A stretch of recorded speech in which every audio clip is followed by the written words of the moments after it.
ക്ഷേത്രങ്ങളാണ്. ആ ക്ഷേത്രങ്ങൾ എന്തിനു വേണ്ടിയുള്ളതാണെന്നറിയോ? ഇന്ന് നിങ്ങൾ പഠിച്ച് മറ്റുള്ളവർക്ക് പറഞ്ഞു കൊടുക്കണം. മറ്റൊരു മതത്തിനും ഇല്ലാത്ത പ്രത്യേകത ഭാരതത്തിലെ ക്ഷേത്രങ്ങൾക്കുണ്ട്. മറ്റൊരു മതത്തിലും ഇല്ല. മറ്റെല്ലാ മതത്തിലും അത് പ്രാർത്ഥനാലയം മാത്രമാണ്. ഹോട്ടൽ ഭക്ഷണം കഴിക്കാനുള്ള സ്ഥലം, ബാർബർ ഷോപ്പ് തലമുടി വെട്ടാനുള്ള സ്ഥലം, അതുപോലെ തന്നെ റേഷൻ കട റേഷൻ സാധനങ്ങൾ വാങ്ങിക്കാനുള്ള സ്ഥലം, തുണിക്കട തുണി വാങ്ങിക്കാനുള്ള സ്ഥലം, അതുപോലെ പള്ളി പ്രാർത്ഥിക്കാനുള്ള സ്ഥലം, ശ്മശാനം ദഹിപ്പിക്കാനുള്ള സ്ഥലം പോലെ പള്ളി പ്രാർത്ഥിക്കാനുള്ള സ്ഥലം. അത്രയേ ഉള്ളൂ. അതിൽ വേറെ യാതൊന്നുമില്ല. കൂടുതലായിട്ട് ഒന്നുമില്ല. നമ്മുടെ ക്ഷേത്രങ്ങൾ അങ്ങനെയല്ല. വളരെ ശ്രദ്ധയോടുകൂടി നോക്കാനുള്ള ഒരു കാര്യം, 6 പോയിന്റാണ് ക്ഷേത്രങ്ങളുമായിട്ട് ബന്ധപ്പെട്ട് നമ്മൾ എല്ലാവരും പഠിപ്പിക്കേണ്ടത്.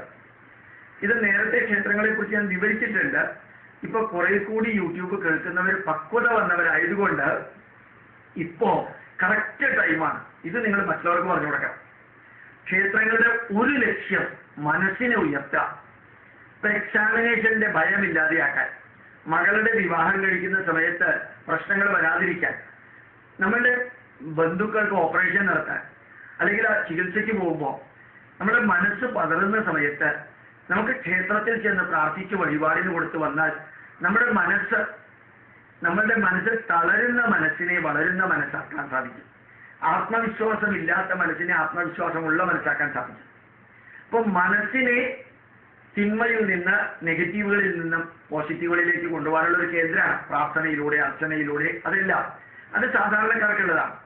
2 അമ്പലത്തിൽ പ്രദക്ഷിണം വയ്ക്കുക, അമ്പലത്തിൽ പ്രസാദം കഴിക്കുക, അമ്പലത്തിലെ ആൽമരത്തിന് പ്രദക്ഷിണം വയ്ക്കുക. അമ്പലവുമായി ബന്ധപ്പെട്ട കായിക കാര്യങ്ങളുണ്ട്. കായികമായിട്ട് അമ്പലത്തിൽ കുറെ കാര്യങ്ങളുണ്ട്. ആഴ്ചയിൽ 3 ദിവസമെങ്കിലും വീട്ടിൽ നിന്ന് രാവിലെ ഇറങ്ങി അമ്പലം വരെ നടന്ന് അമ്പലത്തിൽ പ്രദക്ഷിണം വെച്ച് തിരിച്ച് വീട്ടിലേക്ക് പോവുക. ഇത് രാവിലെ അല്ലെങ്കിൽ വൈകുന്നേരം ചെയ്യുമ്പോൾ ഇതൊരു വ്യായാമത്തിന്റെ ഭാഗമാണ്. അമ്പലത്തിൽ നമ്മൾ സൂര്യ നമസ്കാരം ചെയ്യാറുണ്ട്, അത് വ്യായാമത്തിന്റെ ഭാഗമാണ്. പ്രദക്ഷിണം വെക്കാറുണ്ട്, വ്യായാമത്തിന്റെ ഭാഗമാണ്. അമ്പലത്തിലേക്ക് പോകുന്നതിന് മുമ്പ് ചിലപ്പോൾ കാപ്പി കുടിക്കും, ഭക്ഷണം കഴിക്കാറില്ല രാവിലെ ആണെങ്കിൽ. അതും നമ്മുടെ ഇൻഡസ്ട്രീന്റെ ആക്ടിവിറ്റിക്ക് നല്ലതാണ്. പിന്നെ അപ്പോൾ ശരീരത്തിന് നന്മ വരുത്താനുള്ള ഒരു കേന്ദ്രമാണ് അമ്പലം എന്ന് പറയുന്നത്. മനസ്സിന് ആത്മവിശ്വാസവും ധൈര്യവും ഉണ്ടാക്കാനുള്ള കേന്ദ്രം, ശരീരത്തിന് ആരോഗ്യം വരുത്താനുള്ള കേന്ദ്രം. അതേപോലെ തന്നെ കർക്കിടക മാസത്തിലെ അമ്പലങ്ങളിലേക്ക് കർക്കിടക കഞ്ഞി കൊടുത്തിരുന്ന, ഔഷധ കഞ്ഞി കൊടുത്തിരുന്ന ഒരു കാലം ഉണ്ടായിരുന്നു. അപ്പൊ അതിന്റെ അർത്ഥം എന്താണ്? ഔഷധ വീര്യമുള്ള പ്രസാദം ലഭിക്കുമ്പോൾ ആരോഗ്യം ഒരു വർഷത്തിൻ്റെത് നിലനിർത്താൻ സാധിക്കും. പിന്നെ നമ്മുടെ കുടുംബ ബന്ധം, ഭാര്യയും ഭർത്താവും മക്കളും ഒരുമിച്ച് അമ്പലത്തിൽ പോവുക, ഒരുമിച്ച് പ്രതിഷ്ഠാ ദിനത്തിൽ പങ്കെടുക്കാം, ഒരുമിച്ച് ക്ഷേത്രകാര്യങ്ങളിൽ പങ്കെടുക്കാം, ഒരുമിച്ച് പ്രാർത്ഥനയിൽ പങ്കെടുക്കാം, ഒരുമിച്ച് ഭജനയിൽ പങ്കെടുക്കാം, ക്ഷേത്ര ആഘോഷങ്ങൾ കാണാൻ ഒരുമിച്ച് പോവുക, ക്ഷേത്ര വാദ്യങ്ങൾ കേൾക്കാൻ, ക്ഷേത്ര കലകളിൽ നമ്മുടെ മക്കൾ പങ്കെടുക്കാം, അതിനെ അമ്മമാര് മാതാപിതാക്കൾ അപ്രീഷിയേറ്റ് ചെയ്യാം. അപ്പൊ ഈ കുടുംബ ബന്ധം ദൃഢമാക്കാനുള്ള ഒരു കേന്ദ്രമാണ് ക്ഷേത്രം. അതിൽ പ്രാർത്ഥന എന്ന് പറയുന്നത് ശ്രീനാരായണ ഗുരുദേവൻ പറഞ്ഞതുപോലെ 8-ലൊരു വിഷയം മാത്രമാണ് ആത്മീയത. ക്ഷേത്രത്തില് 8-ലൊരു വിഷയമാണ് ആത്മീയത. ബാക്കി മുഴുവനും ഭൗതികമായിട്ടുള്ള ജീവിതമാണ്. മറ്റു മതക്കാർക്ക് അങ്ങനെയല്ല. അപ്പൊ നിങ്ങൾ തന്നെ ചിന്തിച്ചു നോക്കുക, ഒരു അമ്പലത്തില് കുടുംബസമേതം പോകുമ്പോൾ, ക്ഷേത്ര കാര്യങ്ങളിൽ പങ്കെടുക്കുമ്പോൾ എത്രയധികം കുടുംബ ബന്ധം ദൃഢമാക്കാനത് സാധിക്കും. ഇപ്പൊ ക്ഷേത്രങ്ങളില് പ്രധാനമായിട്ട് മനസ്സിനെ ഉയർത്താനുള്ള എന്തെല്ലാം ചെയ്യാൻ പറ്റും? ഭാഗവതം കേൾപ്പിക്കുക, ഭഗവത്ഗീത കേൾപ്പിക്കുക, രാമായണം കേൾപ്പിക്കുക, പ്രാർത്ഥിക്കുക, അതുപോലെ തന്നെ നമ്മൾ ക്ഷേത്ര കാര്യങ്ങളിൽ പങ്കെടുക്കുക, നല്ല നല്ല മന്ത്രങ്ങൾ ക്ഷേത്രങ്ങളിൽ വെക്കുക, നല്ല നല്ല കീർത്തനങ്ങൾ വെക്കുക, അത് കേൾക്കാനുള്ള അവസരം ഉണ്ടാക്കുക. ഇതെല്ലാം മനസ്സിനെ ഉയർത്താനുള്ള കേന്ദ്രമാണ്. ശരീരത്തിന് ആരോഗ്യം ഉണ്ടാക്കാനുള്ള കേന്ദ്രങ്ങളാണ് ക്ഷേത്രങ്ങൾ. മൂന്നാമത്തേത് കുടുംബ ബന്ധം ദൃഢമാക്കാനുള്ള കേന്ദ്രങ്ങളാണ്. ഇവിടെ ഭാഗവതം വായിക്കുമ്പോഴും രാമായണമൊക്കെ വായിക്കുമ്പോഴും അതിലുള്ള കുടുംബ ബന്ധങ്ങൾ മുഴുവനും നമുക്ക് നമ്മുടെ ജീവിതത്തിൽ പകർത്താൻ സാധിക്കും, ഇന്നത്തെ കാലത്തേക്ക് യോജിച്ചതാണെങ്കിൽ. പിന്നെ സാംസ്കാരിക മൂല്യങ്ങൾ വളർത്താനുള്ള കേന്ദ്രങ്ങളാണ്. മറ്റൊരു മതത്തിനും അങ്ങനെ ഇല്ല. ഇപ്പൊ നമ്മുടെ ക്ഷേത്ര കലകള്, ചാക്യാർകൂത്ത്, നങ്ങ്യാർകൂത്ത്, തെയ്യം, അതുപോലെ കഥകളി, ധാരാളം വില്ലടിച്ചാമ്പാട്ട് തുടങ്ങിയ 650ഓളം ക്ഷേത്ര കലകൾ സാംസ്കാരികമായിട്ടുള്ളതിനുണ്ട്. നമ്മുടെ രാമായണവും ഭാഗവതവും മഹാഭാരതവും ഭഗവത്ഗീതയും തുടങ്ങി 18 പുരാണങ്ങളും ഉപപുരാണങ്ങളും എല്ലാം വായിച്ച് നമ്മുടെ സംസ്കാരത്തെ നിരന്തരം ഉയർത്താനും വളർത്താനും ഉപയോഗിക്കുന്ന ഒരു കേന്ദ്രവും കൂടിയാണ് നമ്മുടെ ക്ഷേത്രങ്ങൾ. ആ ക്ഷേത്രങ്ങളിലാണ് നമ്മുടെ മക്കളുടെ ഡാൻസ്, നമ്മളുടെ മക്കളുടേതായിട്ടുള്ള പാട്ട്, കർണാടിക് മ്യൂസിക്, ഹിന്ദുസ്ഥാനി മ്യൂസിക്, കഥക്, കുച്ചിപ്പുടി തുടങ്ങിയ എല്ലാ കലാപരമായ സാംസ്കാരികമായ കാര്യങ്ങൾ നടത്താനുള്ള കേന്ദ്രമാണ് ക്ഷേത്രങ്ങൾ. മറ്റൊരു മതത്തിന് അതുണ്ടോ നോക്കൂ.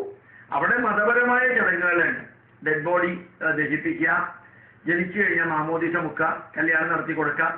ഇതൊക്കെ ഹിന്ദു ക്ഷേത്രങ്ങളിൽ വലിയ പ്രാധാന്യമുള്ളതല്ല. ഡെഡ് ബോഡി അമ്പലത്തിനകത്തേക്ക് കയറ്റാറേ ഇല്ല. കല്യാണം വേണമെങ്കിൽ അമ്പലത്തിൽ നടത്താം, അല്ലെങ്കിൽ പുറത്ത് നടത്താം.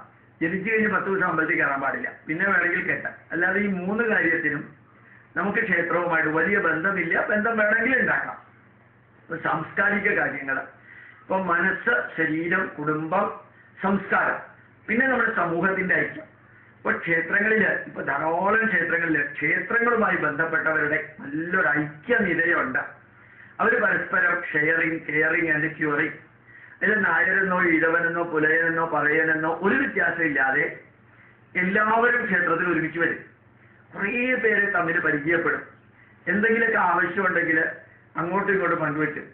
ഈവൻ ബിസിനസിന്റെ വളർച്ചയ്ക്ക് പോലും, അല്ലെങ്കിൽ നല്ല നല്ല ജോലിക്കാരെ കിട്ടാൻ പോലും, അല്ലെങ്കിൽ നല്ല ജോലി കിട്ടാൻ പോലും, അല്ലെങ്കിൽ നല്ല രീതിയിൽ കുടുംബ ബന്ധങ്ങൾ നിലനിർത്താൻ, അങ്ങനെയുള്ള പല കാര്യത്തിനും ക്ഷേത്രം ഒരു സോഷ്യൽ ബോണ്ടേജ് എൻറിച്ചിങ് സെന്ററാണ്.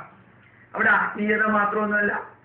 നമ്മൾ കുറേ പേരെ പരിചയപ്പെട്ടു, ഒരു കമ്മിറ്റിയിൽ വന്നു, പല വീടുകളിൽ നമ്മൾ പോയി, ആ കമ്മിറ്റി അംഗങ്ങളും വീട്ടുകാരും തമ്മിൽ ബന്ധം വന്നു. ഈ വീട്ടുകാർ അമ്പലത്തിൽ വന്നു, പല വീട്ടുകാർ ഒരുമിച്ച് ചേർന്നു, പലരും അന്നദാനത്തിന് ഒരുമിച്ച് വരും, പലരും ക്ഷേത്ര കാര്യങ്ങൾ കാണാനും പഠിക്കാനുമായിട്ട് ഒരുമിച്ച് വരും. ഇവിടെ സോഷ്യൽ ബോണ്ടേജാണ്. അപ്പോൾ മനസ്സ്, ശരീരം, കുടുംബം, സംസ്കാരം, സമൂഹം, രാഷ്ട്രം. ഞാൻ ഒന്നും പറയേണ്ട കാര്യമില്ല. നേരത്തെ ധാരാളം പ്രാവശ്യം പറഞ്ഞു. ശബരിമല നോക്കുക, ഭാരതത്തിലെ വിവിധ സംസ്ഥാനങ്ങളിൽ നിന്ന് ആൾക്കാർ ഒരുമിച്ച് വരികയാണ്. അപ്പോൾ ശരിക്കും പറഞ്ഞാൽ ഒരുമിച്ച് കോഎക്സിസ്റ്റിംഗ്, സഹനാവതു സഹനൗപനത്തു. എത്ര മലയാളികളാണ് മധുര മീനാക്ഷി ക്ഷേത്രത്തിലേക്ക് പോകുന്നത്, പളനിയിലേക്ക് പോകുന്നത്, തിരുപ്പതിയിലേക്ക് പോകുന്നത്. ആ അമ്പലങ്ങളിലേക്കൊക്കെ പോകുമ്പോൾ നമുക്ക് നമ്മൾ വേറൊരു സംസ്ഥാനത്തിലെ വ്യക്തിയാണ്, വേറെ ഭാഷ സംസാരിക്കുന്നവരാണെന്ന് ഒരു ഫീലിംഗ് നമുക്കില്ല. നമ്മുടെ രാഷ്ട്രം, നമ്മുടെ അമ്പലങ്ങള്, നമ്മൾ തൊഴുന്നു, എല്ലാവർക്കും ഒരേ നിയമം.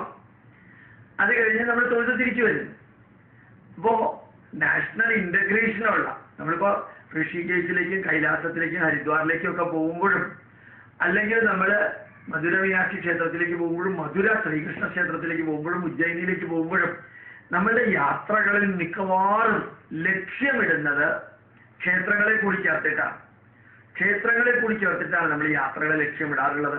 കന്യാകുമാരി പോകണം, അമ്പലത്തിലൊന്ന് തൊഴണം. രാമേശ്വരത്ത് പോകണം, അമ്പലത്തിലൊന്ന് തൊഴണം. മധുരയിലേക്ക് പോകണം, അമ്പലത്തിൽ തൊഴണം. തിരുവനന്തപുരത്തേക്ക് പോകണം, പത്മനാഭസ്വാമി ക്ഷേത്രം കാണണം.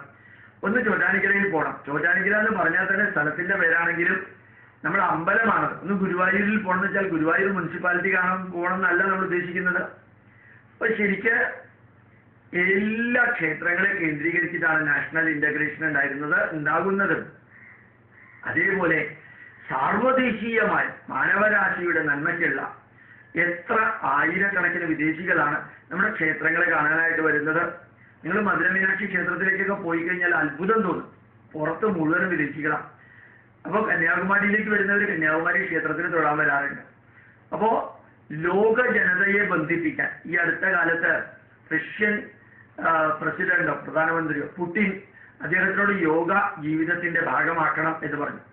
അപ്പൊ അദ്ദേഹം തിരിച്ചു പറഞ്ഞത്, ഇവിടെ കുറെ പേർക്ക് ഒരു സംശയം ഉണ്ടായിരുന്നു, യോഗ എന്ന് പറഞ്ഞാൽ വേറൊരു മതം ഇവിടെ ഇറക്കാനാണോ എന്നുള്ളത്. പിന്നീട് മനസ്സിലായത് അത് മതവുമായിട്ട് ബന്ധമില്ല. 23 നൂറ്റാണ്ടുകൾക്ക് മുമ്പ് ഒരു മഹർഷി എഴുതിയതാണ്. ഞാൻ എൻ്റെ ജീവിതത്തിൽ അത് പകർത്താം, വിഷമമുണ്ടെങ്കിലും പകർത്താം എന്ന് ഇന്ത്യൻ പ്രധാനമന്ത്രിയോട് റഷ്യൻ പ്രധാനമന്ത്രി അല്ലെങ്കിൽ പ്രസിഡന്റ് പറഞ്ഞത്.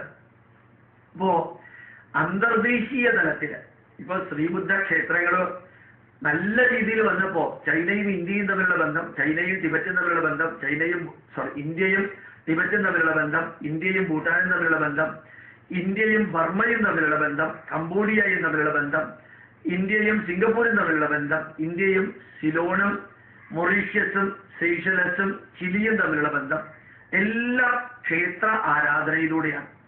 എത്ര ക്ഷേത്രങ്ങളിലേക്കാണ് ഇന്ത്യൻ പ്രധാനമന്ത്രി ചൈനയിൽ പോയത്? ബുദ്ധക്ഷേത്രങ്ങളിലേക്ക്. ഇപ്പൊ ക്ഷേത്രങ്ങൾ അന്തർദേശീയ റിലേഷൻ ബിൽഡ് ചെയ്യാൻ പോലുള്ള കേന്ദ്രമായിട്ടുണ്ട്. അപ്പൊ ശരിക്ക് എല്ലാ ധർമ്മത്തിനെയും സമഭാവനയോടുകൂടി കാണാൻ നിർദ്ദേശിച്ച ഒരു ധർമ്മമാണ് നമ്മുടേത് എന്നുള്ളത് കൊണ്ടാണ് ഇംഗ്ലണ്ടില് ഏറ്റവും വലിയ തകർന്നുകൊണ്ടിരിക്കുന്ന ഒരു പള്ളി ശരിക്കും നമ്മുടെ ഒരു ഹിന്ദുവാണ് റിനോവേറ്റ് ചെയ്തത്. ഒരു ഹിന്ദു ഇൻഡസ്ട്രിയലിസ്റ്റ്, ഒരു വ്യവസായി, അയാൾ ആ പള്ളി മുഴുവനും റിനോവേറ്റ് ചെയ്തു. അത് ഇംഗ്ലണ്ടിൽ നല്ല ഒരു വാർത്തയായിരുന്നു. കേരളത്തിലെ ക്രിസ്ത്യാനികൾ തനി കള്ളത്തരം മാത്രം മനസ്സിൽ വെച്ചുകൊണ്ട് നടക്കുന്ന കുറേ വിഭാഗമുണ്ട്. എല്ലാവരും അങ്ങനെയല്ല. അവരതിനെക്കുറിച്ച് ഒരു അക്ഷരം പോലും പറഞ്ഞില്ല. ഇവിടുത്തെ പത്രങ്ങൾ മിണ്ടിയില്ല. ഒരു ഹിന്ദുവാണ് ഇംഗ്ലണ്ടിലെ ഏറ്റവും വലിയ പള്ളി പൂർണ്ണമായിട്ട് നവീകരിച്ചത്. എത്ര കോടി പൗണ്ട ചെലവാക്കിയറിയോ? അപ്പൊ അതിനൊരു ഹിന്ദുവിന് സാധിച്ചത് യഥാർത്ഥത്തില് നമ്മുടെ ക്ഷേത്ര സംസ്കാരം ഉള്ളത് കൊണ്ട് തന്നെയാണ്. ബീഹാറില് ഒരു ഹിന്ദു ക്ഷേത്രം, ലോകത്തിലെ ഏറ്റവും വലിയ ഹിന്ദു ക്ഷേത്രം ഉണ്ടാക്കാൻ മുസ്ലിങ്ങൾ സ്ഥലം കൊടുത്തു എന്ന് പറഞ്ഞു. അത് ആ രക്തത്തിൽ ക്ഷേത്ര സംസ്കാരം ഉള്ളത് കൊണ്ടാണ്. രക്തത്തിൽ ക്ഷേത്ര സംസ്കാരം ഉള്ളത് കൊണ്ടാണ്. അതില്ലെങ്കിൽ ഇത് നടക്കില്ല. സൗദി അറേബ്യയിൽ അമ്പലം വയ്ക്കാൻ പറ്റില്ല. ഒരു മുസ്ലിം രാജ്യങ്ങളിലും അമ്പലം വയ്ക്കാൻ അനുവദിക്കില്ല. എന്താ കാരണം? രക്തത്തിൽ അതില്ല. ബീഹാറിലെ മുസ്ലിങ്ങൾ പണ്ട് ഹിന്ദുക്കളായിരുന്നു. അപ്പൊ അവർക്ക് ക്ഷേത്ര നിർമ്മാണത്തിന് ഭൂമി വിട്ടുകൊടുക്കാൻ ബുദ്ധിമുട്ടുണ്ടായിരുന്നില്ല. അപ്പോ അമ്പലവുമായി ബന്ധപ്പെട്ട ഓരോ ഭരണാധികാരിയും, അമ്പലത്തിലെ ഉപദേശക സമിതിയിലെ ഓരോ വ്യക്തിയും, അയാൾ ഏത് രാഷ്ട്രീയ ഉള്ളവരാണെങ്കിലും ആത്മീയത മാത്രമല്ല ക്ഷേത്രത്തിന്റെ ലക്ഷ്യം. അത് 8ൽ1 ഭാഗം മാത്രമാണ്. ബാക്കി 7 വ്യത്യസ്തമാണ്. മനസ്സ്, ശരീരം, കുടുംബം, സംസ്കാരം, സമൂഹം, നമ്മുടെ രാഷ്ട്രം, മാനവരാശിയുടെ സർവചരാചരങ്ങളുടെയും നന്മ. അപ്പോ ലോകാസമസ്താസുഖം. അപ്പൊ 7 പരമമായ ലക്ഷ്യം. 8ാമത്തേത് ആത്മീയത എന്ന് വേണമെങ്കിൽ എടുക്കാം. ഇപ്പൊ mind, body, family, culture, society, nation and living and non living ബീയിങ്സിന്റെ നന്മയ്ക്ക് വേണ്ടിയിട്ടുള്ള പ്രവർത്തനങ്ങൾ മാത്രമേ ക്ഷേത്രത്തിൽ ഉണ്ടാകാവൂ. അതുകൊണ്ട് ക്ഷേത്രത്തിൽ ആനകളുടെ ആവശ്യമില്ല. ഇനി വേണമെങ്കിൽ പരമാവധി 1 or 2. വെടിക്കെട്ടിന്റെ ആവശ്യമില്ല. ഇനി നിർബന്ധമാണെങ്കിൽ 5000 രൂപയ്ക്ക് താഴെ. വിഭവ സമൃദ്ധമായ അന്നദാനത്തിന്റെ ആവശ്യമില്ല. വേണമെങ്കിൽ കഞ്ഞിയും പുഴുക്കും കൊടുക്കാം. ബാക്കിയുള്ളത് മുഴുവനും നമ്മളെ സംബന്ധിച്ചിടത്തോളം വളരെയധികം പ്രായോഗികമായിട്ടുള്ളതാണ് ക്ഷേത്രങ്ങൾ. ഇത് സഗുണോപാസനയുടെ കേന്ദ്രമാണ്. അപ്പൊ നമ്മള് നല്ല രീതിയിൽ ക്ഷേത്രകാര്യങ്ങൾ മനസ്സിലാക്കി മറ്റുള്ളവരെ പഠിപ്പിക്കാൻ സാധിക്കട്ടെ എന്ന്